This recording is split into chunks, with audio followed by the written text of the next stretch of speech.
یہ سورہ ابراہیم ہے۔ مالک کو پیار اتنا ہے، جگہ جگہ بھی ذکر کیا ہے قرآن پاک میں جناب ابراہیم کا، اور ایک پوری سورت کا نام ہی سورہ ابراہیم ہے۔ اتنی محبت ہے حضرت خلیل اللہ سے رب کریم کو۔ یہاں بھی دیکھیے حضرت ابراہیم سورہ ابراہیم میں دعا مانگتے ہیں۔ اب ذرا یہ دعا بھی دیکھیں کتنی معنی خیز ہے۔ فرماتے ہیں وَإِذْ قَالَ إِبْرَاهِيمُ رَبِّ اجْعَلْ هَٰذَا الْبَلَدَ آمِنًا۔ یاد کرو جب جناب ابراہیم علیہ السلام نے کہا اے اللہ اس شہر کو امن والا بنا دے۔ جناب ابراہیم علیہ السلام مکے میں نہیں رہتے تھے، پر دعائیں مکے کے لیے مانگ رہے ہیں۔ اے اللہ اس شہر کو امن والا۔ پوری دنیا کے مسلمانوں کو دعا کرنی چاہیے کہ اللہ مکے مدینے میں ہمیشہ امن ہی رہے، اللہ اسے امن والا بنا دے۔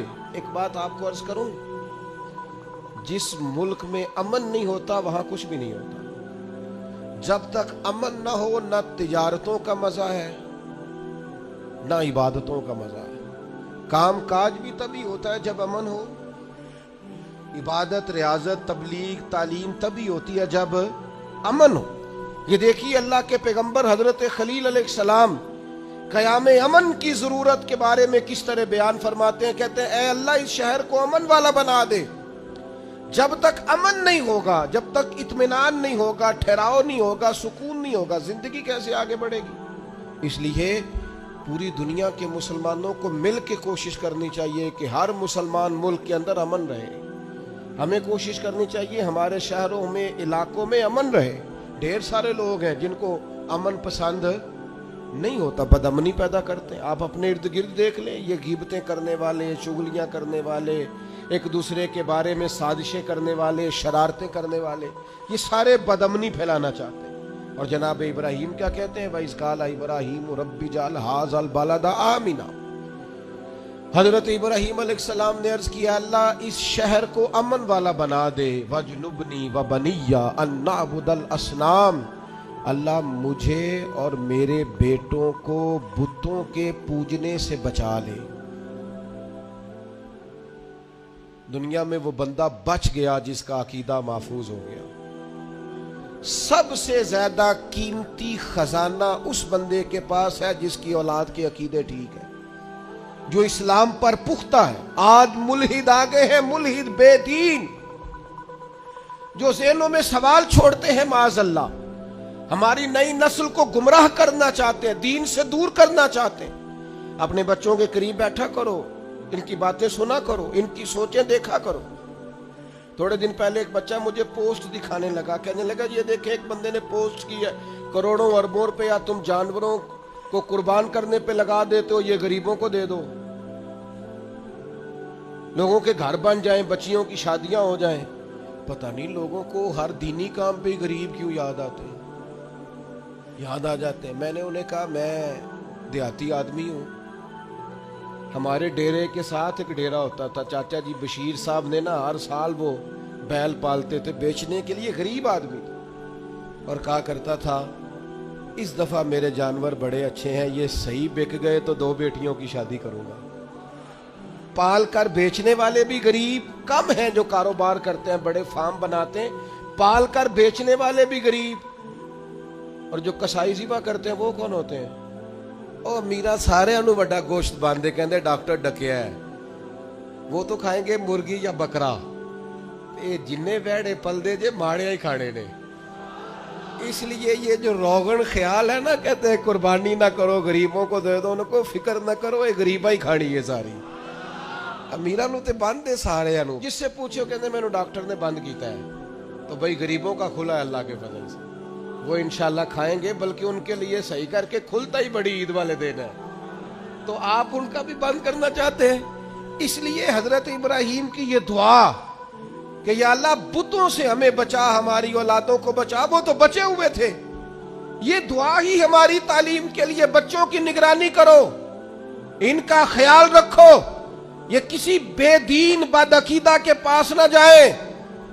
ان کی زبانوں پہ جب بھی نام آئے یا خدا کا ذکر کریں یا مدینے والے پہ درود و سلام کریں۔ یہ کبھی جناب ابو بکر کی بات کریں، یہ کبھی عمر کی بات کریں، یہ کبھی سیدنا عثمان کی کریں، یہ کبھی مولا علی کی کریں، یہ بار بار کہیں کیا بات رضا اس شمنستان کرم کی، زہرا ہے کلی جس میں حسن اور حسین پھول، بار بار بات کریں حضور کی اولاد۔ تو عزیز بھائی، حضرت ابراہیم نے دعا مانگی، یا اللہ مجھے بھی اور میری اولاد کو بھی بتوں سے بچا، برے لوگوں سے بچا، گندے عقیدے والوں سے بچا۔ پھر فرمایا ربی انہن اضللن کثیرا من الناس۔ یہ دیکھو بتوں کی بات ہو رہی ہے، لوگ کہتے ہیں فلاں کے پیچھے بڑے لگ گئے، حضرت ابراہیم تو کہہ رہے ہیں اللہ ان بتوں نے بڑے لوگوں کو گمراہ کر دیا۔ گمراہی ویسے ہی جلدی دل کے اندر جگہ پکڑتی ہے، شیطانی باتیں ویسے ہی جلدی سمجھ میں آتی ہیں، لوگ ڈھیر سارے ربی انہن اضللن کثیرا من الناس، اے اللہ ان بتوں نے ایک بہت بڑی جماعت کو گمراہ کر دیا۔ تو جو بولتے نہیں تھے باطل، جو باطل بولتے نہیں تھے انہوں نے بڑے گمراہ کیے، تو جو بولنے والے ہیں وہ دیکھیں کتنوں کو گمراہ کریں گے۔ اس لیے حضرت اقبال بولے، کہنے لگے یہ دور بھی اپنے ابراہیم کی تلاش میں ہے، یہ دور اپنے ابراہیم کی تلاش میں ہے، صنم کدا ہے جہاں لا الہ الا اللہ، اور فرماتے ہیں بہار ہو کہ خزاں لا الہ الا اللہ، اگرچہ بت ہیں جماعت کی آستینوں پہ پر مجھے ہے حکم ازاں لا الہ الا اللہ۔ ہم یہ گواہی دیتے رہیں گے اللہ کی توحید۔ کثیر لوگوں کو انہوں نے گمراہ کر دیا۔